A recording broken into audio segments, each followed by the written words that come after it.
Is there anything good that this administration has done so far? Anything that you can say, well, at least that's a good thing? Huh? Okay. Not nothing. I saw Bernie Sanders post yesterday about he likes what Trump is attempting to do with the Pentagon by auditing them and stuff like that. Okay, attempting. Let's see it happen. Here's the reality. I serve on the oversight committee. That's where all the drama typically happens. And we've had Department of Defense come before us a number of times. The vast majority of the waste, fraud, and abuse that we have in this country is Department of Defense. You can Google and find out that at some point in time we were spending like $1,000 per toilet or something. So like that's where we see these inflated costs. That's where we have a lot of contractors. That's where they play a lot of games. That's where Elon gets the vast majority of his money is out of defense. And when they come before us and we ask them about their audit, they haven't had a clean audit in the last 6 times we've asked for an audit.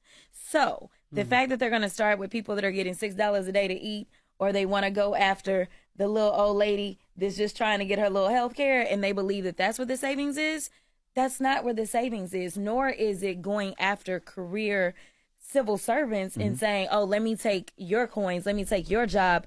Because when we add up, even if we fired everybody that works for the federal government, it's only maybe 4 or 5% of our budget, but approximately 50% of our discretionary budget is defense, and they can't pass an audit.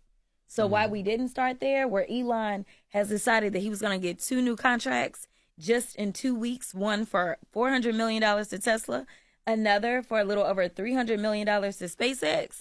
I don't know why we didn't start there, but it seems like we could find a lot of waste, fraud, and abuse because, again, they've not been able to pass an audit. There is a lot of waste, fraud, and abuse in the federal government, though. I'm not going to say that there's a lot. I'm going to say that it does exist. I don't think that there's a lot. I think. So why are we so in debt then? We're in debt because we decide that we're going to reduce the income, right? So under Trump in his first administration, we went into debt $8 trillion.